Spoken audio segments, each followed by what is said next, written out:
कहते हैं जिस किसी पर भी माता लक्ष्मी की कृपा हो जाए उसके जीवन में फिर कोई परेशानी नहीं आती। माता लक्ष्मी स्वास्थ्य, संतान, धन, वैभव तथा सौभाग्य प्रदान करने वाली देवी हैं। वो जब किसी मनुष्य पर अपनी कृपा दृष्टि डाल देती हैं, उस मनुष्य का जीवन सफल हो जाता है। ऐसी ही एक पौराणिक कथा के अनुसार माता लक्ष्मी ने नौकरानी बनकर एक माली के घर में बरकत की और उसके परिवार को खुशियों से भर दिया। एक बार की बात है, भगवान विष्णु का मन शेषनाग पर बैठे बैठे बहुत उदास हो रहा था। उन्हें धरती पर घूमने की इच्छा हुई और वो अपनी यात्रा की तैयारी में लग गए। स्वामी को तैयार होता देखकर लक्ष्मी माता ने भगवान विष्णु से पूछा, अरे स्वामी, आज सुबह सुबह तैयार होकर कहाँ जाने की तैयारी में हो? देवी लक्ष्मी, पता नहीं मन कुछ उदास है, इसलिए मैं धरती लोक पर भ्रमण करने जा रहा हूँ। हे देव, आप धरती पर भ्रमण के लिए जाएंगे तो आपके बिना मेरा मन भी नहीं लगेगा। क्या मैं भी आपके साथ धरती लोक पर भ्रमण के लिए चल सकती हूँ? ठीक है देवी लक्ष्मी, पर उसके लिए तुम्हें मेरी एक शर्त माननी होगी। तुम धरती पर पहुंचकर उत्तर दिशा की ओर नहीं देखोगी। ठीक है स्वामी, मैं धरती पर पहुंचकर उत्तर दिशा में नहीं देखूंगी। मुझे आपकी शर्त मंजूर है। भगवान विष्णु की इस शर्त से माता लक्ष्मी सहमत हो गई और प्रातःकाल होते ही माता लक्ष्मी और भगवान विष्णु धरती पर पहुंचे। उसी समय सूर्य उदय हुआ था। रात बरसात होकर हटी थी। चारों ओर हरियाली ही हरियाली थी। धरती की सुंदरता को देखकर माता लक्ष्मी अत्यंत प्रसन्नचित हुई और भगवान विष्णु को दिया वचन भूल गई। माता लक्ष्मी धरती को देखती देखती कब उत्तर दिशा की ओर देखने लगी, उन्हें पता ही नहीं चला। धरती का वातावरण देखने में कितना मनमोहक है, और वो फूलों से भरा खेत। ये तो कितने सुंदर फूलों से सजा हुआ है। मैं ये फूल यदि तोड़ लूं? उत्तर दिशा में माता लक्ष्मी को एक बहुत ही सुंदर फूलों का खेत नजर आया और उसी तरफ से खुशबू के साथ बहुत ही सुंदर सुंदर फूल खिले थे। ये एक फूलों भरा हुआ खेत था। माता लक्ष्मी बिना सोचे समझे उस खेत में चली गईं और एक सुंदर सा फूल तोड़कर ले आई। जब माता लक्ष्मी भगवान विष्णु के पास वापस आई तो भगवान विष्णु की आंखों में आंसू थे। ये देखिए स्वामी, कितना सुंदर फूल है। अरे स्वामी, आपकी आंखों में ये आंसू क्या हुआ? स्वामी, क्या मुझसे कोई गलती हुई है? बताइए स्वामी। देवी लक्ष्मी, आप मेरा वचन याद नहीं रख पाई। शर्त के अनुसार आपको उत्तर दिशा में नहीं देखना था और साथ ही साथ आपको ये भी सोचना था कि किसी की कोई भी वस्तु को कभी भी किसी से बिना पूछे नहीं लेना चाहिए। स्वामी, मुझसे भूल हो गई, मुझे क्षमा कर दीजिए। देवी लक्ष्मी, आपने जो भूल की है उसकी सजा आपको जरूर मिलेगी। जिस माली के खेत से आपने बिना पूछे फल तोड़े हैं, ये भी एक प्रकार की चोरी है। इसलिए देवी लक्ष्मी, आप 3 वर्ष तक माली के घर में रहेंगी। इसके बाद मैं स्वयं आपको वैकुंठ वापस बुलाऊंगा। जैसी आपकी आज्ञा स्वामी।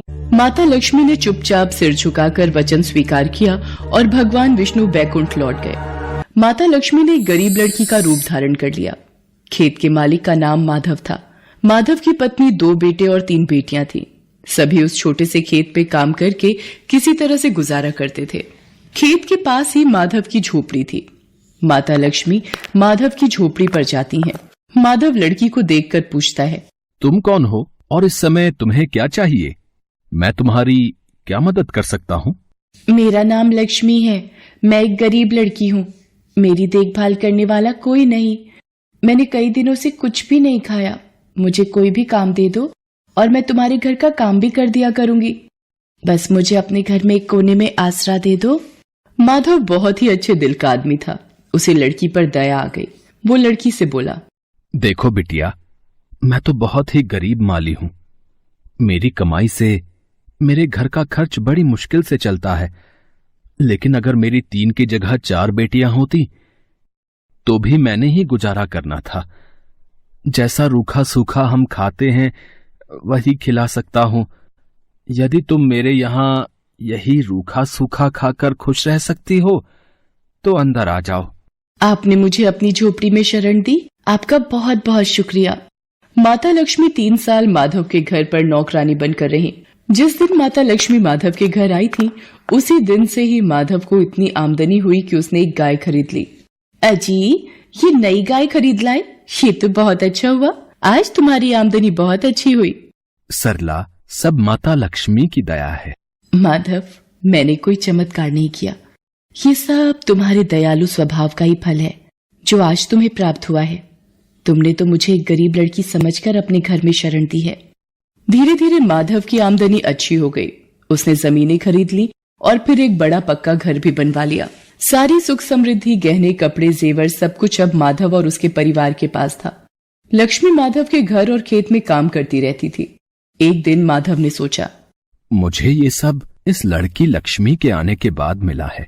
जब से ये मेरे घर आई है, मेरी किस्मत ही बदल गई है।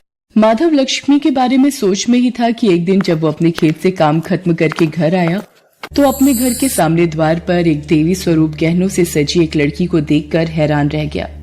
उसने ध्यान से देखा। अरे, ये तो मेरी मुंह बोली बेटी यानी लक्ष्मी है क्या? ये तो साक्षात माता लक्ष्मी है। सरला, सरला, बच्चों के साथ बाहर आओ। माता लक्ष्मी स्वयं हमारे द्वार पर आई है। माधव का पूरा परिवार बाहर आ गया। सब हैरान होकर माता लक्ष्मी को देख रहे थे। माता लक्ष्मी, हमें माफ करना।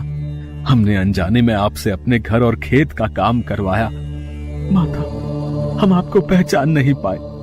हमसे ये कैसा अपराध हो गया। माता, हम सबको क्षमा कर दो।